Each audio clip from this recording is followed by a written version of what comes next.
Firman Tuhan dari Kisah Para Rasul pasal 2 ayat 41 sampai 47 berbicara tentang setting hidup baru sebagai keluarga kerajaan Allah, sebagai orang-orang yang dilahirbarukan oleh Roh Kudus. Apa yang disetting Tuhan dalam kehidupan kita? Sebelum kita membacanya, mari kita mempersiapkan hati, kita masuk ke dalam doa sekali lagi. Berbelas kasih kepada kami umat-Mu ya Tuhan, beranugerahlah kepada kami, nyatakanlah firman-Mu kepada kami. Biarlah kiranya Tuhan yang menyelidiki hati kami dengan kebenaran, mengkoreksi kami, membentuk kami, memperlengkapi kami, untuk menyadarkan kami, calling kami yang begitu serius di hadapan Allah, karya Roh Kudus yang bekerja di dalam kehidupan kami, sehingga kami tidak sembarangan berlaku atas hidup kami yang telah dikuduskan dan dikhususkan menjadi milik kepunyaan Allah, sehingga kami tidak menjadi serampangan untuk menyadari status kami sebagai gereja Tuhan. Berkati setiap kami untuk menyadari arti hidup kami, untuk mengerjakan panggilan kami yang disediakan Tuhan. Nyatakan firman-Mu kepada kami pada sore hari ini. Sekali lagi berbelas kasih membuka hati pikiran kami untuk benar-benar menghidupi kebenaran firman-Mu. Berbicaralah kepada kami mohon belas kasih Allah di dalam Kristus Yesus Tuhan kami berdoa. Amin. Mari kita membaca Kisah Para Rasul. Satu hal yang tidak asing buat kita tentang kehidupan jemaat mula-mula.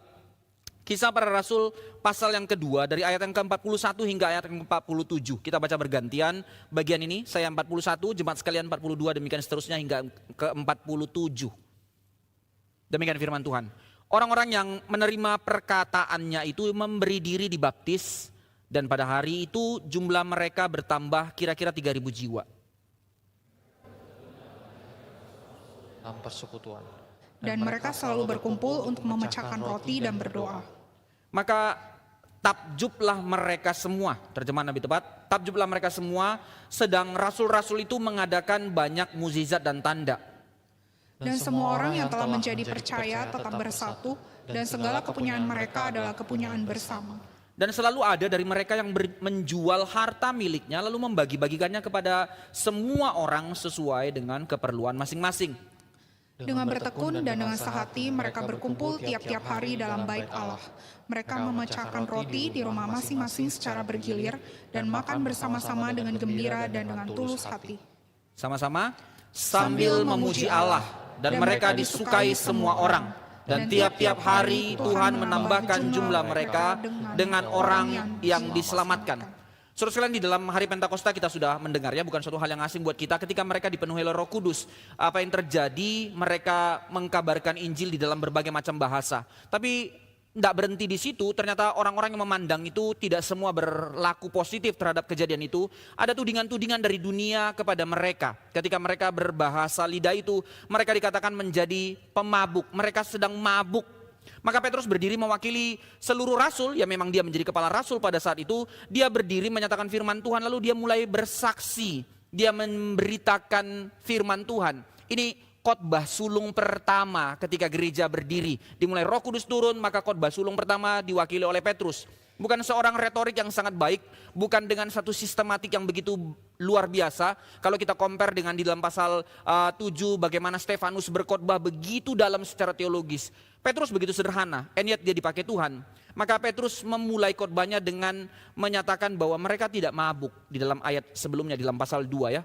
Yang menarik adalah argumentasi Petrus memberikan penjelasan atau pembelaan terhadap peristiwa itu.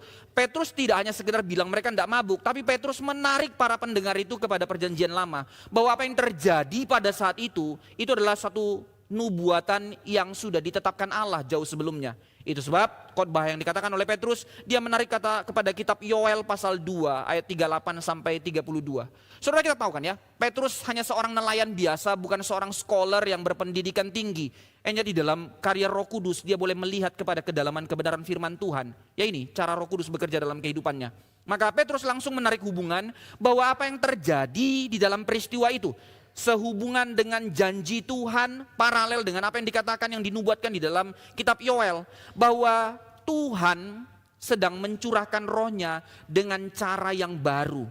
Ya kamu yang menjadi saksinya pada saat ini untuk melihat cara baru itu, ya ini yang sekarang terjadi ini. Bahwa jika dahulu Roh Kudus bekerja dengan menghilami orang-orang tertentu saja, satu atau dua orang saja, entah itu secara khusus kepada para nabi, atau itu kepada imam, atau kepada raja. Tapi sekarang di dalam pencurahan Roh Kudus, turunnya Roh Kudus di dalam momen Pentakosta, melalui Kristus yang telah mati, bangkit, naik ke sorga, Roh Kudus turun, maka Roh Kudus turun kepada siapa? kepada banyak orang. Nah, ini pembelaan Petrus untuk menjadi argumentasinya. Tanpa diskriminasi, saudara-saudara sekalian, tanpa orang-orang yang seperti khusus nabi, imam, raja, tapi sekarang Roh Kudus turun dan memberikannya kepada semua orang, semua menerima dan dijadikan satu di dalam komunitas, menjadi bagian dari keluarga kerajaan Allah. Dan berdasar pada nubuatan kitab Yoel itu dikatakan, roh tersedia bagi seluruh umat Allah. Ini yang terjadi. Melalui ini menjadi sebuah deklarasi bahwa pekerjaan penciptaan baru itu sudah dimulai. Bahwa kerajaan Allah itu sudah berdiri di tengah-tengah muka bumi ini. Dan menariknya hal itu dimulai bukan dari peristiwa bait Allah, tapi dimulai dari sebuah rumah yang ordinary, yang sepertinya tidak ada hal yang khusus di situ. And yet Allah hadir di situ, Roh Kudus turun di situ. Di rumah tempat mereka berkumpul, dan kuasa itu menjadi suatu kuasa yang tidak terbendung, tidak tertahankan, melainkan Roh Kudus membuka mulut para rasul itu untuk bersaksi menyatakan Injil kerajaan Allah. Saudara, Lukas memperkenalkan kisah para rasul di dalam satu penulisan yang sangat menarik, bahwa melalui peristiwa ini Lukas mencatatkan melalui tema penting dari karya Allah sedang dilaksanakan. Karya apa? Karya keselamatan itu sedang bekerja sekarang. Dikatakan bahwa barang siapa yang berseru kepada Tuhan akan diselamatkan. Kata barang siapa merujuk kepada siapa saja, bukan lagi kepada satu suku bangsa tertentu, tapi sekarang kepada seluruh bangsa. Inilah momen gereja itu dinyatakan kepada seluruh dunia. Menariknya, saudara-saudara sekalian, diselamatkan bukan di dalam pengertian diselamatkan di dalam motif atau gambaran kubu Injili yang terus dikumandangkan pada zaman ini. Keselamatan yang ditawarkan di dalam bentuk kelak, bahwa ketika engkau percaya kepada Kristus, kelak engkau mati masuk sorga. Bukan itu tawaran Injil yang diberikan di dalam kisah para rasul. Melainkan bahwa melalui Kristus yang mati dan bangkit, Roh Kudus turun itu, maka kita diberikan keselamatan, yaitu dibawa kepada kesadaran akan kuasa Allah yang menyelamatkan di dalam Kristus yang kita terima sekarang. Jadi penekanan di dalam kisah para rasul tentang keselamatan karya Roh Kudus itu berbicara tentang aspek already-nya yang paling penting. Bukan soal not yet-nya. Tentu di dalam teologi reform kita mengerti keselamatan itu already and not yet. Sekarang kita mendapatkan keselamatan sampai kepada puncaknya nanti di dalam kedatangan Kristus. Tapi kisah para rasul menggambarkan satu keseriusan dari konsep keselamatan sekarang. Saudara sekalian, kita menjadi take it for granted, merenungkan atau mengerti arti kita diselamatkan sekarang itu fokusnya apa? Purpose-nya apa? Tujuannya apa? Sekaligus memang di dalam kesadaran sekarang itu tentu kita menantikan yang akan datang itu, finalnya nanti datang kedatangan Kristus. Tapi keseriusan konsep sekarang itu menjadi suatu hal yang sangat penting untuk kita renungkan. Ini menjadi suatu hal yang tidak bisa disepelekan, bahwa di dalam Kristus kita telah saudara-saudara telah diselamatkan. Enggak tunggu kelak. Bukan kelak waktu engkau mati engkau selamat. Dari sekarang ketika engkau di dalam Kristus, Roh Kudus melahirbarukanmu, bahwa engkau selamat. Bukan mungkin selamat, tapi pasti selamat. Dan sekarang, maka sekarang ini, ya ini yang kita mau renungkan pada hari ini di dalam intro awal ini, bahwa keselamatan yang Tuhan berikan kepada kita, kita sedang jalani sekarang di dalam sebuah setting baru, di dalam sebuah kehidupan baru, yang dikatakan bahwa yang lama sudah berlalu, yang baru sudah datang. Saudara, sampai di sini dulu kesimpulannya. Setting hidupmu dan hidupku di dalam menjadi manusia yang beroleh keselamatan di dalam karya Roh Kudus yang melahirbarukan. Ini setting baru. Setting baru karena yang lama sudah berlalu. Tapi sebelum kita membahasnya, ini yang mau kita lihat memang setting barunya apa? Apa yang disetting Tuhan dalam kehidupan kita? Tapi saya tarik sedikit ya. Heran saudara-saudara sekalian, menarik sekali mengapa narasi seperti ini kok berhasil ya? Narasi setting kerajaan Allah yang dideklarasikan oleh Petrus ini menjadi satu narasi yang bombastis, sebuah peristiwa yang begitu radikal. Dikatakan ketika Petrus mengkhotbahkan hal ini, memberitakan narasi yang seperti ini, 3.000 orang bertobat dan memberi diri dibaptis. Dan tidak berhenti di situ, peristiwa itu tidak hanya berhenti menjadi satu peristiwa bombastis di dalam satu momentum, tapi ini menjadi satu peristiwa yang tak tertahan, tak terbendung, sampai 2000 tahun kemudian, sekarang ada di tempat ini, yang namanya RMCI ini. Karya itu terus berjalan. Kekristenan bisa tersebar, kekristenan tidak bisa dibendung. Bahkan kekristenan mengubah dunia. Titik Pentakosta, saudara-saudara sekalian, itu mengubah seluruh sejarah zaman. titik Pentakosta menjadi satu sistem agama yang totally berbeda dari seluruh dunia. Di dalam konsep pada zaman itu agama itu lokalan. Tapi sekarang ada satu konsep, ada satu movement, gerakan kekristenan di mana Pentakosta hadir, Roh Kudus turun, menjadi satu berita yang menyeluruh ke seluruh dunia. Maka coba kita lihat kronologinya. Berita apa yang ditawarkan? Kenapa ini menjadi satu hal yang spektakuler? Kalau kita lihat kronologinya, malah makin tidak masuk akal. Ini berita tidak masuk akal untuk diterima. Kenapa? Pertama, kekristenan itu dimulai dari sekelompok orang tak terpelajar. Para nelayan orang Galilea itu, orang-orang tak berpendidikan itu, lalu memberitakan satu narasi baru bagi dunia. And yet orang mau, 3.000 orang langsung bertobat. Konyol saudara, konyol. Menurut dunia ini konyol. Ditambah lagi, ketika mereka menawarkan satu evangelion ini, kabar baik ini, yang sedang berhadap-hadapan atau versus dengan kabar baiknya versi Roma yang begitu luar biasa itu, tawaran keselamatan untuk menjadi warga negara Roma itu, sekarang ada tawaran Injil yang seperti ini, di mana rajanya tidak ada, bentengnya nggak ada, istananya nggak ada, kekuatan ekonominya nggak ada, kekuatan militernya nggak ada, powernya nggak ada. Ini orang mau. Berita apa ini? Tawaran apa ini? Hadir di tengah-tengah apa berita ini? Berita Injil ini hadir di tengah-tengah kekuasaan Romawi. Bagaimana orang mau? Dan tidak hanya itu, berita Injil ini, kabar yang dikatakan kabar baik ini harus berhadap-hadapan dengan tawaran agama-agama besar pada zaman itu. Di satu pihak berhadapan dengan kekaisaran Roma yang tak pernah terkalahkan berpuluh-puluh tahun itu. Sekarang dikatakan ada kerajaan baru yang menawarkan kamu diundang masuk ke dalamnya. Orang mau. Di tengah-tengah agama-agama besar pada saat itu, penyembahan-penyembahan kuil-kuil besar yang dari Roma yang ditawarkan di situ dari Yunani dulu, orang mau. Lalu tidak berhadapan hanya dengan itu, berhadapan juga dengan pemikiran-pemikiran filsafat Yunani yang begitu besar. Berhadapan juga dengan pemikiran Judaisme yang terlalu lama, yang sudah begitu kental. And yet orang mau. Kekristenan tidak hanya berhasil di daerah Kaisar Roma itu saja saudara sekalian, tapi terus menyebar sampai ke seluruh dunia. Pertanyaannya, why? Saya pakai kalimat spekulatif ini, kalimat terlalu kurang ajar ya. Kenapa berita konyol seperti ini engkau terima, saudara? Kenapa? Ini menjadi pertanyaan serius. Jika engkau menerimanya, benarkah engkau menerimanya dan menghidupinya? Apa ciri-cirinya? Nah, nanti kita ke situ. Tapi terlebih dahulu untuk kita renungkan, ini menjadi satu berita yang tidak masuk akal menurut dunia, lalu kita menerimanya. Why? Apa rahasia kekristenan sehingga kekristenan itu menjadi besar? Tanpa militer, tanpa power dan segala macamnya. Ini menjadi satu penyelidikan bagi dunia. Saudara-saudara sekalian, dunia juga tertarik untuk menyelidiki hal ini. Kok bisa? Maka di dalam penyelidikan para sejarawan memberikan 3 argumentasi di dalam penyelidikan mereka. Mengapa kekristenan menjadi berhasil? Pertama, 3 alasan yang dikatakan para sejarawan melihat kekristenan itu berhasil di tengah-tengah kerajaan Roma yang begitu besar, di tengah-tengah tidak ada ekonomi dan seterusnya yang tadi kita bilang itu.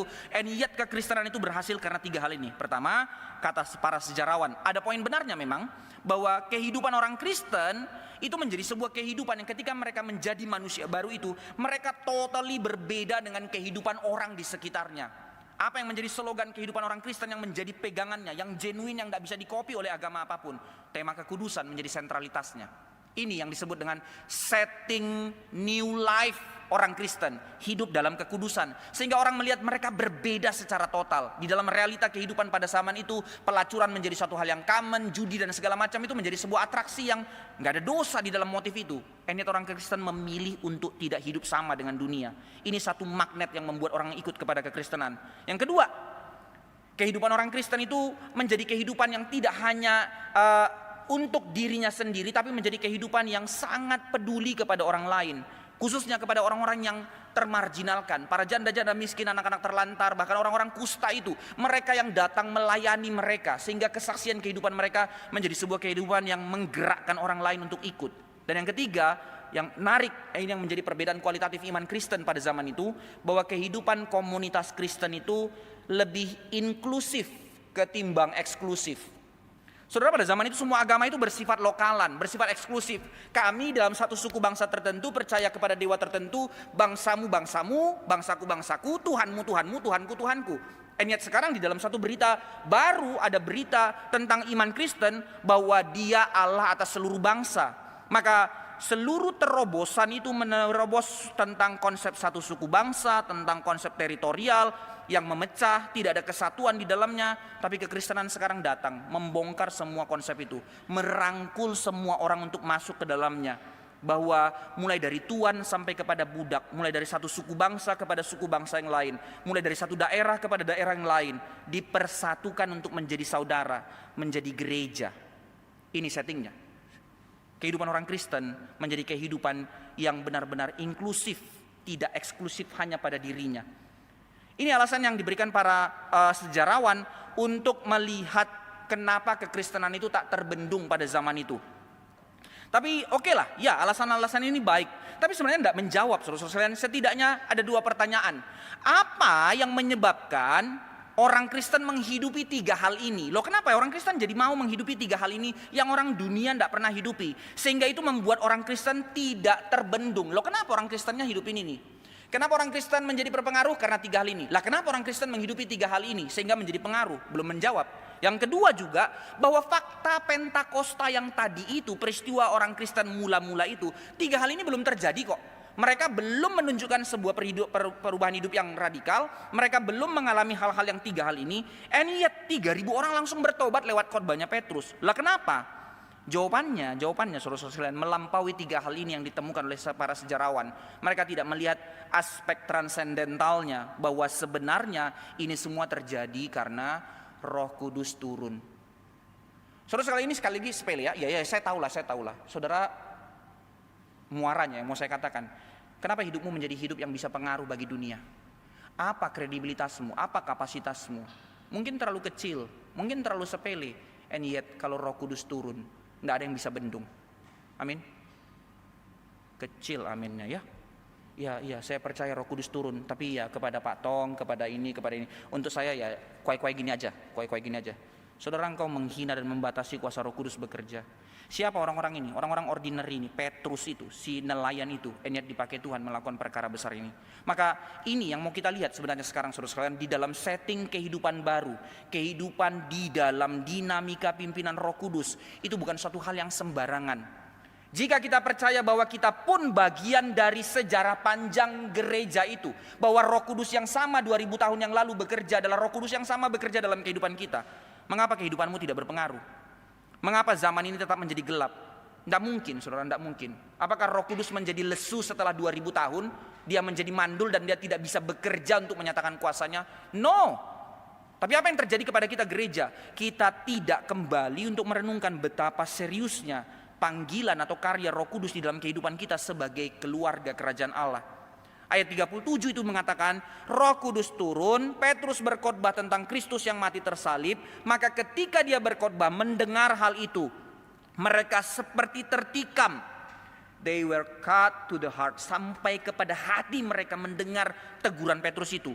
Maka menarik saudara-saudara sekalian, di dalam filsafat kita melihat agama itu menarik. Filsafat itu menarik, memikat. Tetapi kekristenan bukan sedang menawarkan sebuah ketertarikan, bukan urusan menarik, tetapi kekristenan berbicara menusuk sampai ke hati.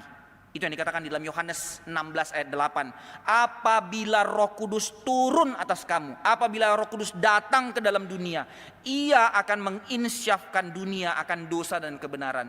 Tidak main-main. Inilah pribadi ketiga dari Allah Tritunggal yang sedang bekerja juga di dalam kehidupan kita sebagai gereja. Maka apa yang terjadi ketika Roh Kudus turun? Kisah Para Rasul mengatakan gereja berdiri dan dunia berubah.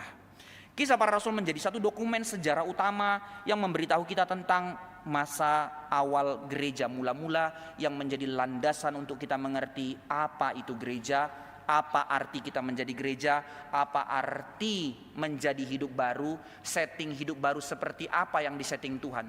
Merujuk kembali kepada Kisah Para Rasul untuk membaca kepada kehidupan kita. Lantas kita sekarang masuk kepada pengertian yang kita mau renungkan. Apa yang menjadi standar, apa yang menjadi kriteria, atau apa yang menjadi tolok ukur gereja itu boleh disebut gereja berdasarkan Kisah Para Rasul.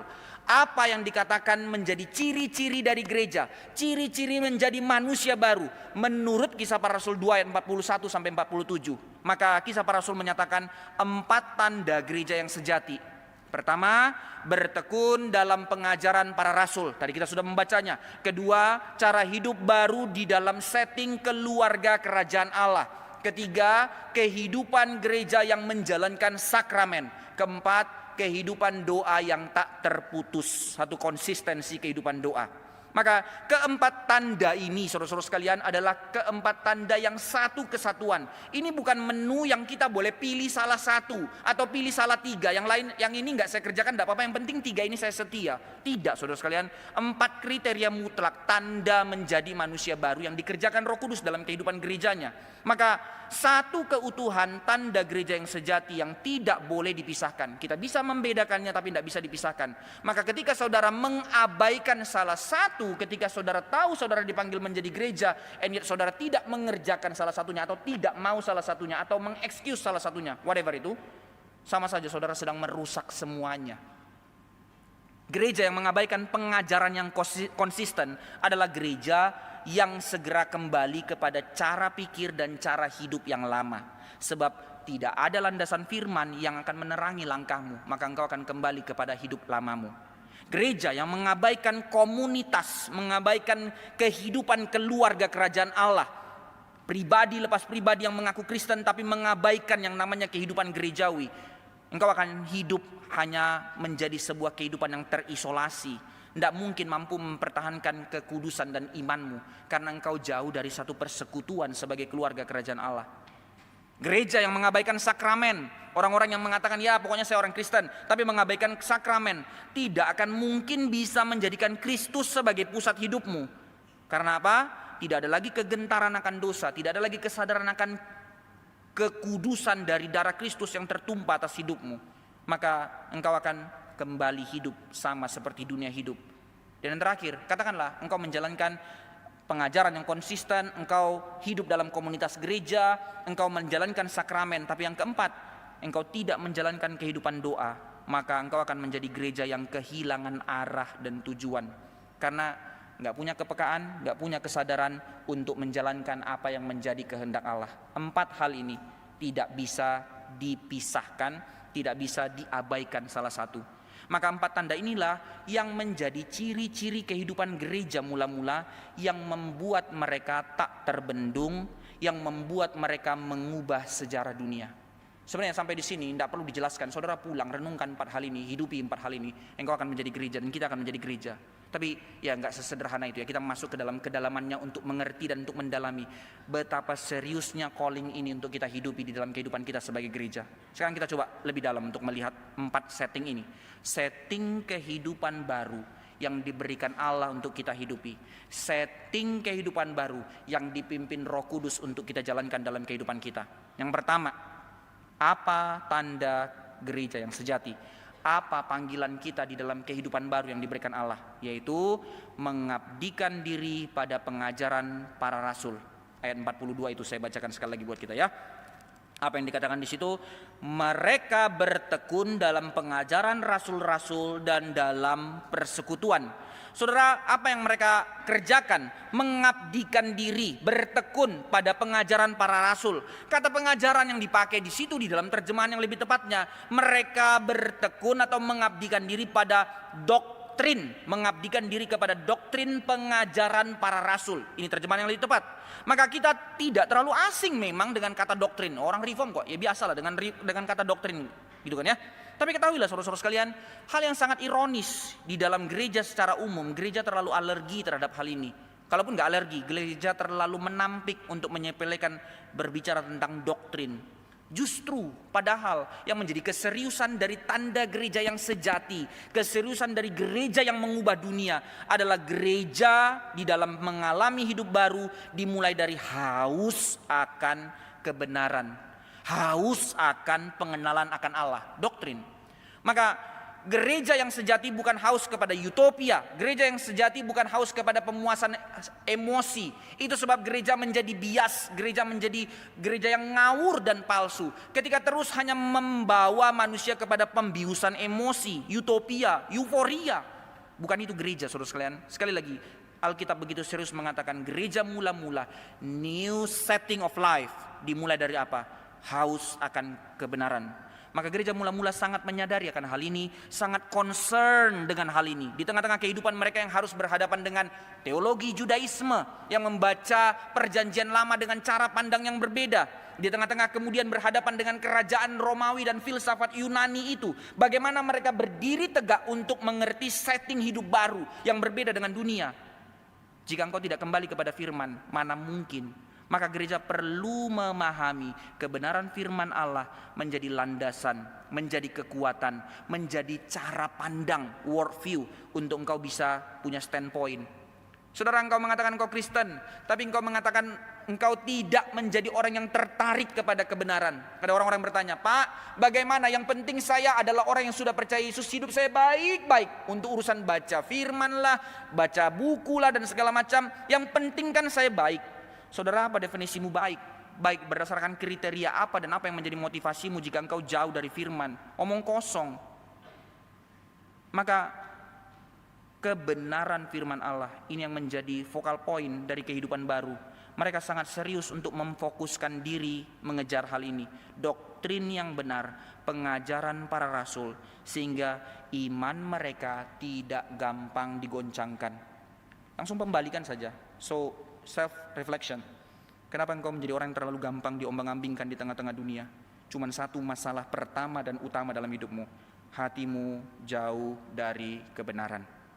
Itu sebab Efesus pasal 2 di dalam bentuk yang lain Paulus mengatakan. Efesus pasal 2 ayat 19 sampai 20. Paulus berkata, gereja yang sejati berdiri di atas pengajaran para rasul dan para nabi.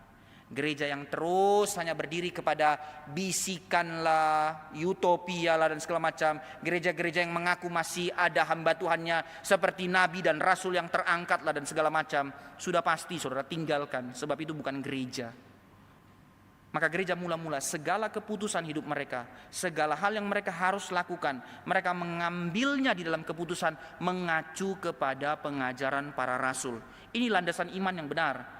Tanpa landasan seperti ini, itu bukan sebuah kehidupan baru. Ini yang namanya kehidupan baru, bahwa bukan bukan mengambil keputusan dari pikiran-pikiran sendiri, melainkan berpegang kepada firman. Jadi ciri gereja yang sejati, berpegang pada kebenaran. Nah, orang banyak menyimpangkan hal ini juga. Maka ciri gereja yang sejati berpegang kepada garis institusional. Dari Petrus terus kepada siapa. Bukan itu hierarki gereja. Maka tarik gereja yang sejati, siapa trace-nya dari Petrus kepada muridnya. Itu namanya melihat gereja secara institusional. Sedangkan Alkitab memegang prinsip ciri gereja yang sejati adalah gereja yang berpegang kepada garis konstitusional. Barang siapa gereja yang terus berpegang kepada sound doctrine, gereja yang berpegang kepada doktrin yang benar, kepada pengajaran para rasul, itu gereja yang sejati.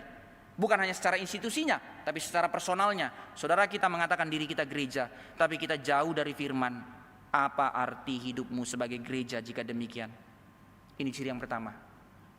Setting kehidupan baru yang Tuhan berikan dalam kehidupanmu adalah engkau berpegang kepada kebenaran. Tapi tidak berhenti di situ. Kedua, apa setting kehidupan yang kedua yang dikatakan yang dipimpin Roh Kudus untuk kita hidupi? Yaitu hidup di dalam kasih. Ayat 42 dikatakan mereka selalu berkumpul. Ayat 46 dikatakan dengan bertekun dan dengan sehati mereka berkumpul tiap-tiap hari, baik itu di bait Allah maupun di rumah mereka masing-masing bergiliran.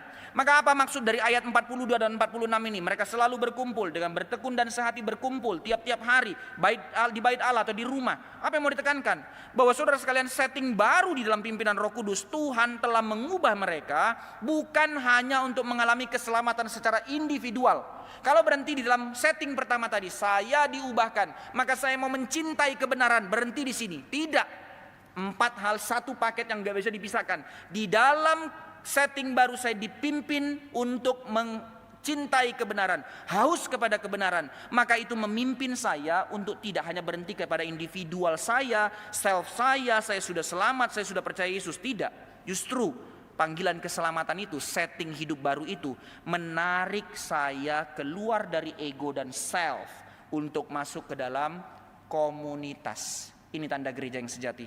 Ini tanda hidup baru yang disetting Roh Kudus dalam kehidupanmu. Engkau dipanggil untuk masuk ke dalam gereja. Saudara, kita terlalu take it for granted ya. Berapa banyak orang datang ke gereja? Ya datang kok. Saya bagian dari gereja. Untuk apa? Jadi penonton. Untuk apa? Jadi tamu. Untuk datang, terlambat tak terlambat urusan saya. Yang penting saya persembahan. Saya lebih setia lagi. Yang penting saya perpuluhan dan segala macam. Tapi urusan berkomunitas, urusan bersama-sama bertumbuh, urusan bersama-sama melayani, nantilah itu. Yang penting saya datang. Saudara, engkau bukan gereja jika engkau dengan motivasi seperti itu. Tapi apa yang disebut dengan setting new life ini? Memberi diri masuk ke dalam keluarga kerajaan Allah. Maka keselamatan di dalam konsep already itu, di dalam kesadaran sekarang itu, berarti kita apa? Sekarang kita menikmati keselamatan di dalam bagian kita menjadi keluarga kerajaan Allah, di dalam kita menjadi gereja. Saudara sekalian, perhatikan di dalam Kisah Para Rasul apa yang terjadi kepada mereka. Mereka tidak pernah puas untuk satu sama lain, terus menjadi haus dan lapar di dalam persekutuan, sebuah kehidupan di dalam komunitas yang tidak bisa dipisahkan. Mereka memasuki cara hidup yang benar-benar baru, satu perubahan hidup yang benar-benar radikal. Mereka tidak berkumpul karena diperintah, mereka tidak berkumpul karena satu kewajiban, mereka berkumpul sebagai satu respon dari kehidupan baru yang mereka telah terima. Satu keberadaan yang natural terjadi. Mirip seperti baby waktu lahir. Secara natural, tanda baby yang lahir itu hidup, dia nangis. Natural. Kalau tidak natural, maka bidannya harus angkat kakinya, piak, pukul pantatnya, baru wah gitu disadarkan ya, supaya dia bisa hidup, supaya dia sadar dia hidup. Sama gereja, saudara-saudara, secara natural apa tanda kita hidup menjadi hidup baru? Maka engkau dipanggil masuk ke dalam persekutuan. Inilah tanda hidup yang baru yang kedua, yaitu hidup di dalam kasih. Ditandai dengan apa? Engkau masuk ke dalam komunitas, berkumpul dengan rasa takjub. Jangan salah mengerti saya, saudara sekalian, saya bukan Bartian yang terus menekankan community.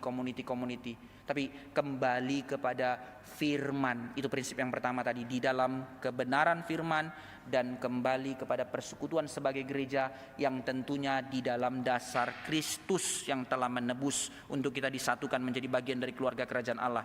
Di dalam kesadaran itulah kita berkumpul. Tapi mari lihat saudara sekalian, saudara ingatkan ya, orang-orang yang berkumpul ini siapa? Waktu mereka dikumpulkan, mereka siapa sih? Kembali kepada Kisah Para Rasul pasal 2 awal-awal.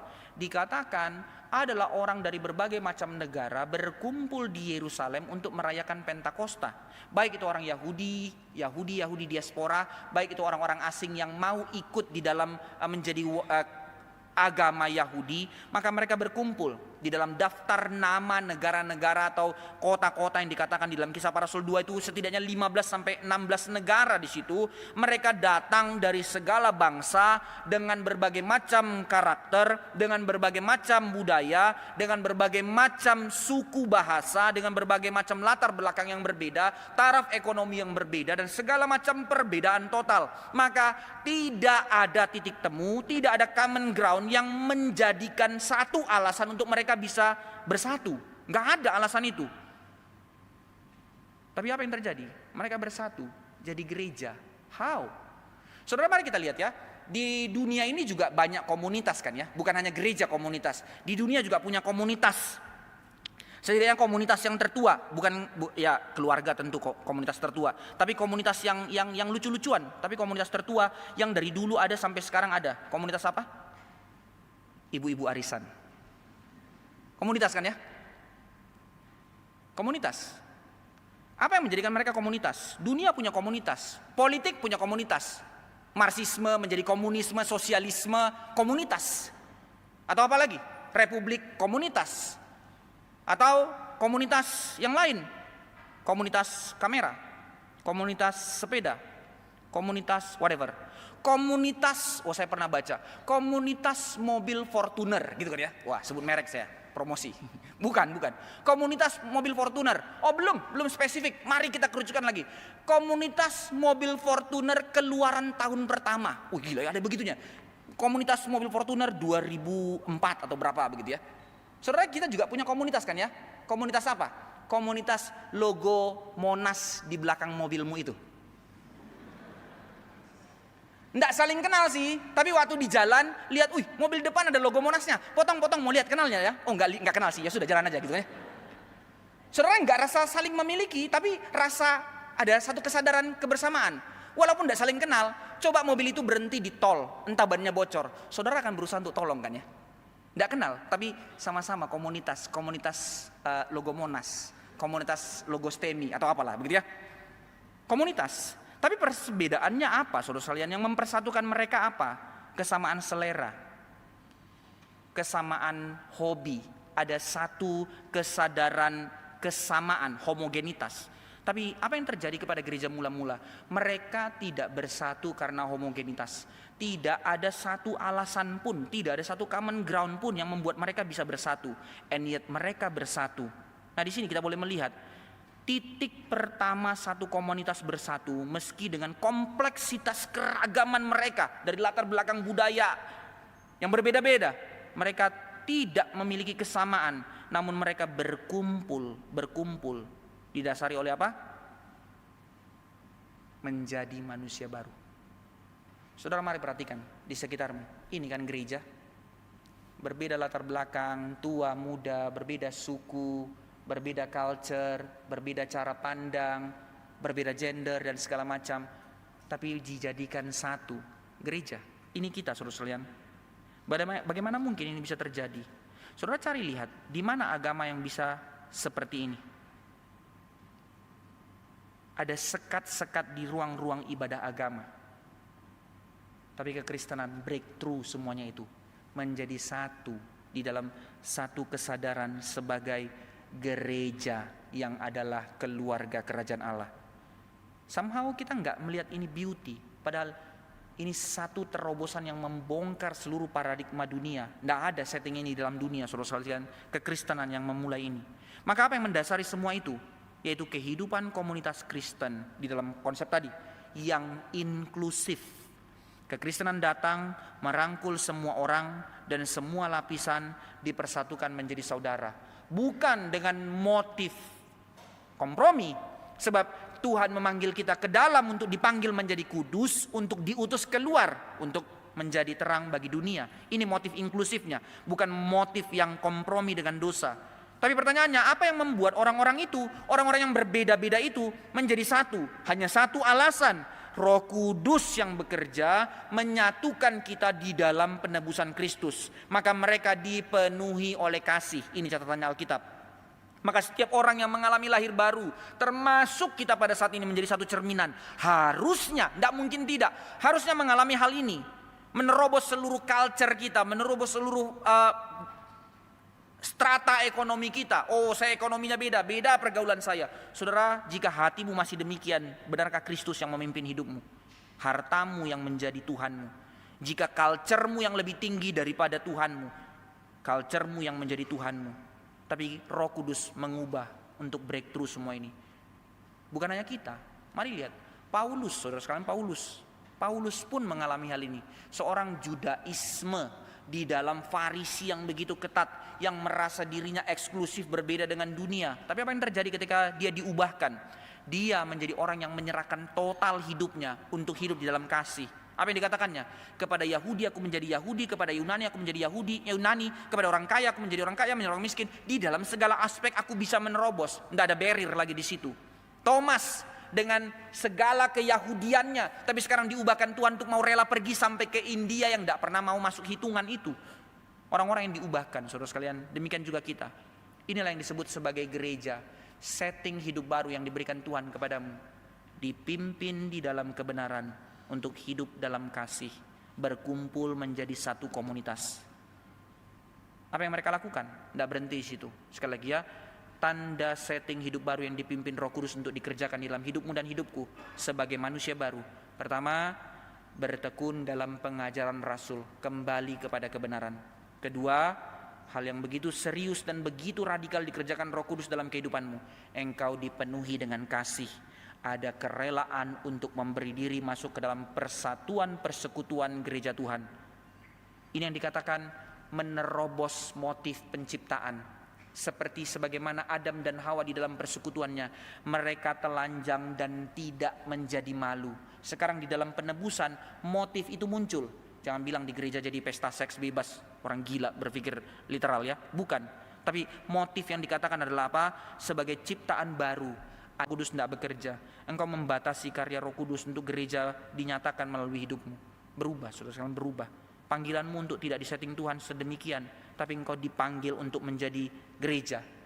Dan yang ketiga, setelah dipimpin dalam kebenaran, masuk ke dalam komunitas. Untuk apa semua itu? Yang ketiga, dari situlah dibentuk liturgi kehidupan. Apa maksudnya? Tuhan membentuk mereka di dalam new habit. Apa itu? Mari kita perhatikan. Yang pertama, mereka memecah roti dan berdoa. Ini adalah gambar dari sakramen, melakukan ibadah secara rutin, baik tadi di bait Allah maupun dari rumah ke rumah. Yang kedua, setting hidup baru, setting habit baru yang dipimpin Tuhan untuk mereka hidupi. Hati yang dermawan, mereka tidak lagi hidup untuk diri mereka sendiri, tapi mereka bermurah hati dengan barang-barang milik kepunyaan mereka sendiri. Mereka dikatakan menjual harta milik kepunyaan mereka. Saudara jangan membaca ini secara literal, oh ya semuanya dijual, mereka sampai tidak punya apa-apa. Tidak, saudara sekalian, di dalam ayat itu clear kok dikatakan mereka tetap dari rumah ke rumah. Ya rumahnya nggak dijual. Jadi apa yang mereka jual? Mereka menjual properti milik mereka. Untuk apa? Ini gambaran setting janji iman, saudara, setting janji iman. Mereka tidak jual rumah mereka saling keliling di rumah masing-masing untuk melakukan ibadah itu. Tapi aset yang ada boleh dipakai untuk urusan gerejawi. Sebuah keberadaan hati yang diberikan ke dalam rumah Tuhan. Di mana hartamu berada, di situ hatimu berada. Saudara, kenapa hatimu jauh dari rumah Tuhan? Ya karena engkau tidak men-setting hartamu ada di dalam rumah Tuhan. Dari liturgi kehidupan baru ini, setting baru yang diberikan Tuhan yang dikatakan tiap-tiap hari jumlah mereka ditambahkan. Mengapa bisa? Ini tadi, satu cara hidup yang konyol ini kok bisa jadi magnet untuk tarik orang. Kenapa mereka disukai banyak orang? Mereka bukan punya satu program metode penginjilan tertentu. Mereka bukan punya uang untuk bisa tarik orang ikut di dalam komunitas mereka. Mereka nggak punya militer dan segala macam yang tadi kita sudah bahas itu. Tapi melalui satu setting hidup baru, menjadi satu kesaksian hidup yang benar-benar berbeda. Di dalam satu komunitas yang dikuduskan, yang dikhususkan menjadi milik kepunyaan Allah. Gak bisa bendung. Ini magnet yang menarik dunia datang kembali kepada Allah. Ini panggilan kita sebagai gereja. Inilah tanda kehidupan gereja yang sejati. Gereja yang hidup.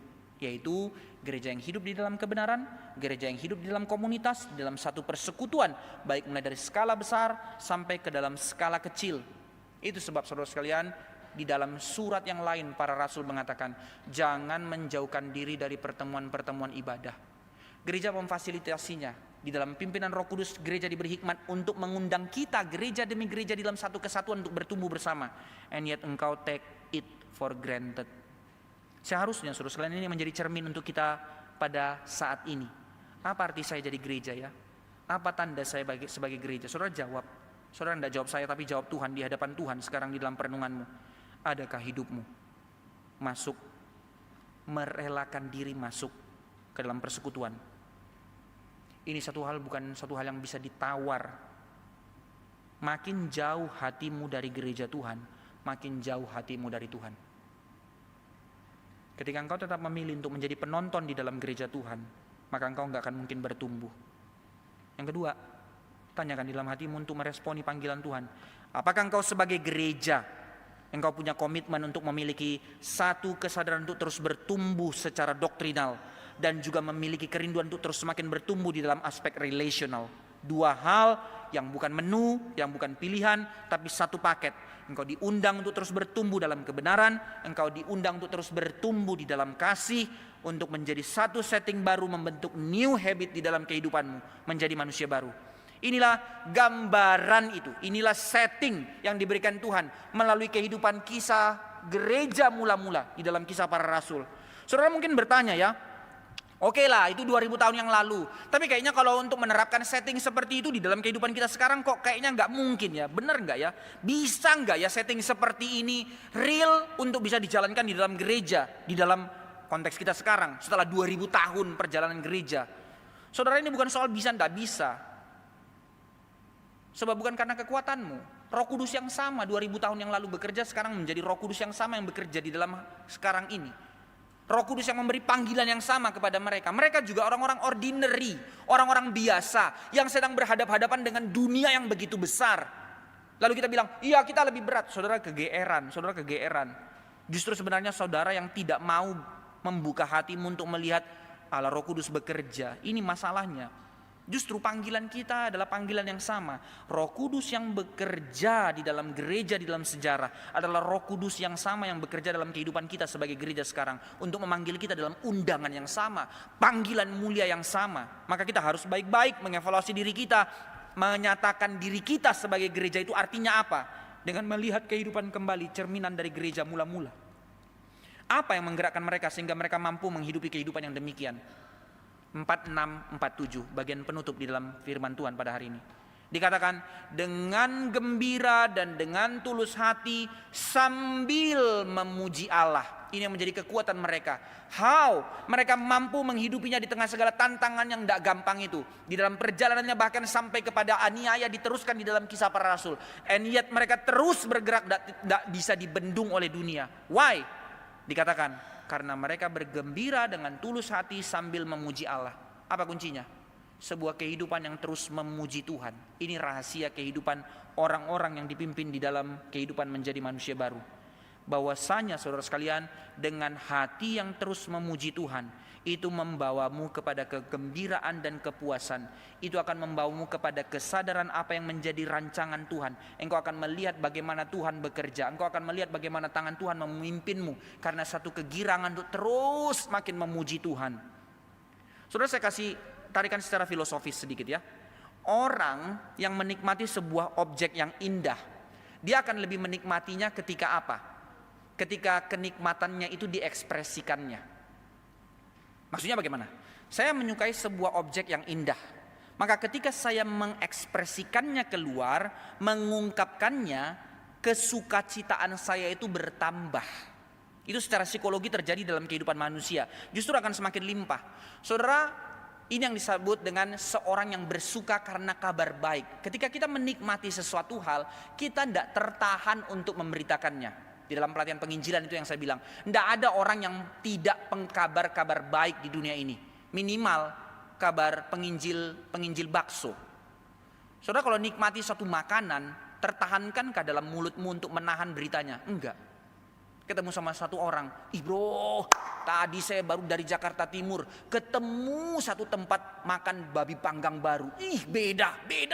Babinya itu, boro itu babi dari Jepang, dipijit tuh dagingnya, dipijit. Babinya itu ikut ada masas khususnya. Kulitnya ketebalannya itu terukur. Lain. Kalau gigitnya seperti langsung masuk ke surga gitu kali ya.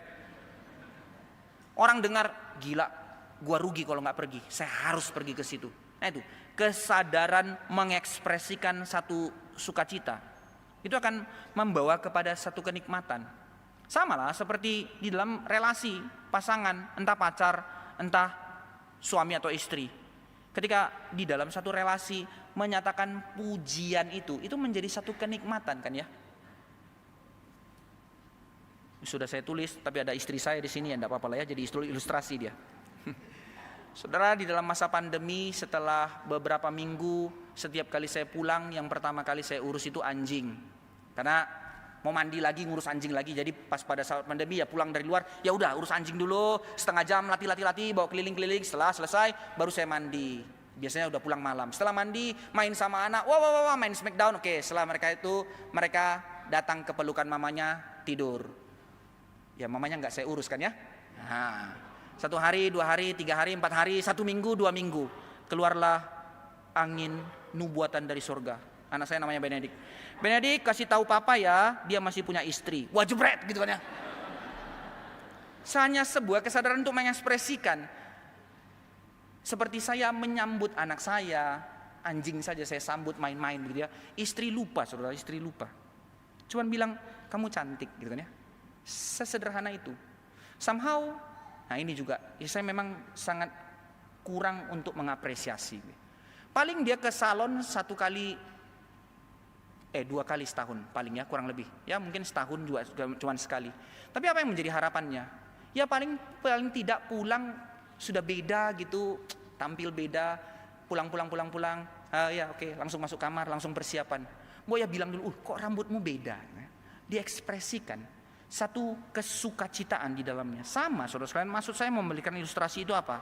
Ketika kita menikmati Allah sebagai satu objek yang indah, satu kesadaran untuk semakin menikmati Dia, semakin dalam mengekspresikannya, maka kita akan semakin penuh di dalam Dia. Kita akan makin melihat apa yang menjadi yang dikerjakannya, bukan hanya sekedar sebuah objek yang cantik seperti sebuah barang, tapi melihat sebagaimana karyanya, apa yang dijalankannya, apa yang dikerjakannya sepanjang sejarah, menjadi satu cara kerja yang sama yang akan dikerjakan Tuhan dalam kehidupanku. Satu kesadaran untuk terus makin mengenal Dia, makin memuji Dia. Itu yang akan memimpinmu kepada sukacita, karena itu akan membawamu kepada perubahan radikal, satu setting mindset yang baru, satu pengharapan yang baru, satu kekuatan yang baru. Karena aku di dalam Dia yang memberikan setting baru dalam kehidupanku. Maka mereka, jemaat mula-mula itu, mengabdikan diri kepada persekutuan yang seperti ini. Dan tiap-tiap hari mereka bersekutu memuji Tuhan. Ini yang menjadi kekuatan mereka di tengah-tengah penderitaan itu. Ini yang menjadi kekuatan mereka di tengah-tengah aniaya itu. Ini yang menjadi kekuatan mereka untuk menyatakan standpoint mereka berdiri sebagai representatif tanda keluarga kerajaan Allah berdiri di tengah bumi. Maka semua gambaran kegenapan ini adalah kegenapan dari apa yang dikatakan Tuhan, janji Tuhan kepada Abraham, Ishak dan Yakub. Kepada Yakub dikatakan di dalam Kejadian 35 ayat 11, Aku akan membentuk sekumpulan bangsa daripadamu yang akan berkuasa atas alam dan segala macamnya. Kata sekumpulan itu berbicara tentang Gahal, gereja. Janji covenant Allah kepada Abraham, Ishak, Yakub sekarang digenapi di dalam berdirinya gereja mula-mula waktu Roh Kudus turun. Demikian juga sebagaimana Israel dikeluarkan dari Mesir untuk menjadi orang-orang merdeka yang dipanggil keluar untuk beribadah kepada Allah. Sekarang itu tergenapi di dalam Israel yang sejati, yaitu kita gereja yang dipanggil keluar dari dosa, dipimpin Roh Kudus untuk di dalam setting kehidupan baru, untuk menghidupi kehidupan baru, menjadi gereja yang menikmati Allah. Maka penutup, saudara sekalian, untuk menjadi renungan untuk kita bawa pulang hari ini. Apa yang Tuhan setting dalam kehidupanmu untuk menjadi manusia baru? 3. Renungkanlah apa arti hidupmu menjadi manusia baru. Apa arti Tuhan memimpinmu untuk menjadi gereja. Bahwasanya engkau ditebus, dipimpin untuk hidup dalam kebenaran, di mana pikiranmu dididik untuk mengenal kebenaran. Kedua, tidak berhenti di situ. Kebenaran itu memimpinmu untuk engkau penuh di dalam kasih. Maka Roh Kudus membentuk hatimu, membentuk desire-mu, membentuk love yang baru untuk masuk kepada yang ketiga, membentuk satu setting hidup baru, new habit, new life in Christ. Dan ketiga hal ini diproses Roh Kudus dalam kehidupanmu di dalam 3 prinsip. Pertama, seluruh proses itu di dalam hal yang holistik, keseluruhan. Enggak ada satu part di mana Tuhan tidak intervensi. Arti engkau menjadi hidup baru, seluruh aspek hidupmu, cara pikirmu, hobimu, kesenanganmu, keluargamu, cara hidupmu, etika kerjamu, seluruhnya Tuhan mau setting baru. Yang kedua, seluruh prosesnya akan engkau terus alami seumur hidupmu. Maka biarkan, beri hati yang seluas-luasnya untuk rela Roh Kudus pimpin sampai seumur hidupmu. Karena engkau akan dipanggil untuk menjadi semakin segambar dengan Kristus. Dan yang ketiga, setting itu akan terus terbentuk dalam hidupmu hanya lewat komunitas gereja. Jangan lari dari gereja Tuhan. Karena itu cara Tuhan membentukmu, itu cara Tuhan memakaimu untuk menjadi saksi Tuhan yang mengubah dunia. Mari kita berdoa.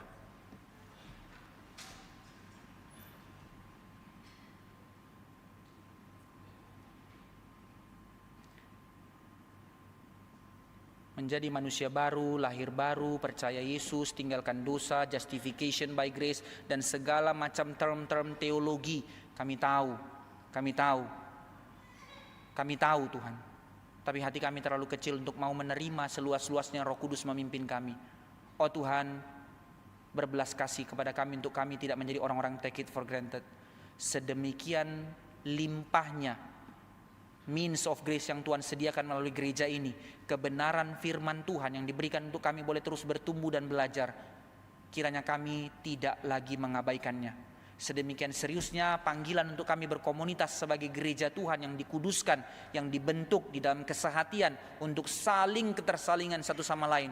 Kiranya kami tidak menjauhkan diri daripadanya.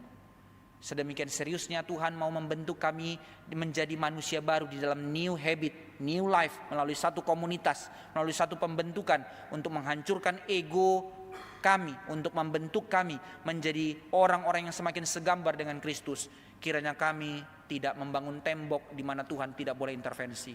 Tuhan berbelas kasihilah. Undangan yang begitu serius yang Tuhan berikan ketika kami ditebus oleh darah Kristus, dipimpin oleh Roh Kudus untuk memasuki kehidupan baru, menjadi manusia baru, dipimpin di dalam kebenaran, dipenuhi dalam kasih, untuk disetting menjadi hidup baru yang hidup di dalam dan bagi kemuliaan Allah. Inilah arti kami menjadi gereja. Karena itu dengan segala kerelaan kami berkata, Tuhan, di sini kami sekali lagi kami mintakan belas kasih-Mu, pimpin kami menghidupinya, karena melaluinya Allah bekerja di dalam kami dan melalui kami. Karena kami sekarang sadar dan begitu seriusnya panggilan Tuhan untuk menjadikan kami gereja untuk hadir di tengah-tengah dunia yang gelap. Tuhan, jangan biarkan kami menunda, jangan biarkan kami bermalas, jangan biarkan kami menjadi orang-orang yang picik dan kecil hati, tapi beri kami hati yang mau terus hidup di dalam setting yang Tuhan pimpin untuk kami hidupi. Terpujilah Engkau ya Allah kami yang hidup. Dengar doa permohonan kami, pimpin kami, permuliakan nama-Mu dalam hidup kami, nyatakan kehendak-Mu melalui hidup kami. Dengar doa kami, dalam nama Tuhan Yesus kami berdoa. Amin.